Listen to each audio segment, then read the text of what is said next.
History of Yahudi yani Juwes. Now, I want to present to you a map of the 2000-year history of the very people who play the most significant role in the enmity among humans. I told you only 4 points about those 1400 years. From Moses to Jesus, 1400 years, they were twice raised high, twice subjected to decline, beaten by the hands of the Assyrians, thrown down by the hands of the Babylonians, repaired by the hands of the Greeks, and repaired by the hands of the Romans. These are the 2000 years because obviously the 21st century has begun, 20 centuries since Hazrat Masih Jesus Christ have been completed. First, note this. Hazrat Masih was born in the year 1. When was Christ born? Have you ever heard this point? When the millennium sequence began last year, I had explained that they have made a mistake in a strange calculation. Hazrat Masih was born on December 25th. They started the year Anno Domini from then January came and the first year began. If the first year started from January, then these 6 days from day 25 to 31 were in the previous year. Therefore, it would be said that Jesus Christ was born 1 year before Christ BC. So Hazrat Masih was born in 1 BC. These last Israelite prophets and messengers, the opposition and enmity of the Jewish scholars, getting him crucified. I have already explained. In 33 AD, when Hazrat Masih was 33 years old, Allah the Almighty raised him alive to the heavens, but the Jews, according to their belief, got him crucified. If we discuss their subsequent differences, the Jews say he was crucified, it was over, he died. The Christians say, no, Christ passed away on the cross, but then he became alive again. His body was placed in a cave, a reaction happened there, his actual death occurred there, and then Allah raised him alive to the heavens. So, note the difference between us and the Christians.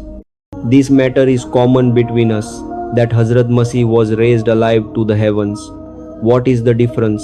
They believe he was crucified, died on the cross, then became alive again and then went.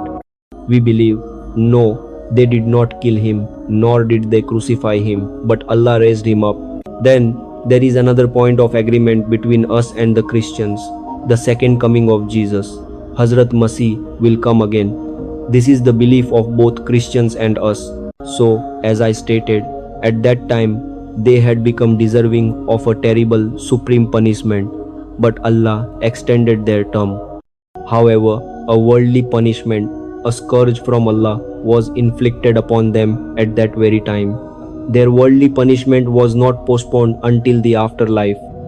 37 years after Hazrat Masih's ascension to heaven in 70 AD, the Jews rebelled against the Romans. The Roman general Titus attacked.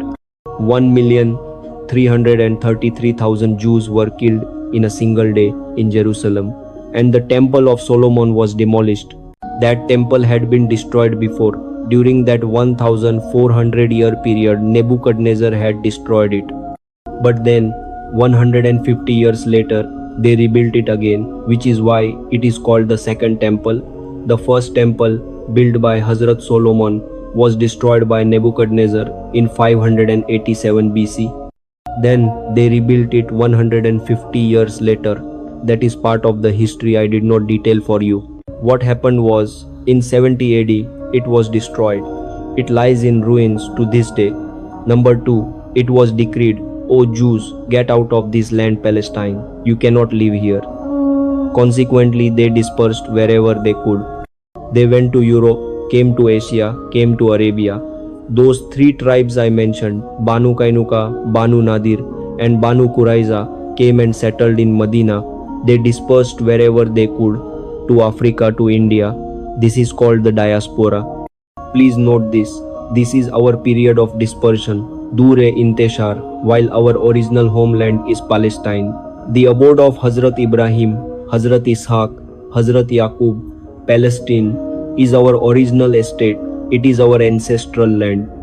But we were expelled from there in 70 AD, and from then until 1917, their diaspora continued.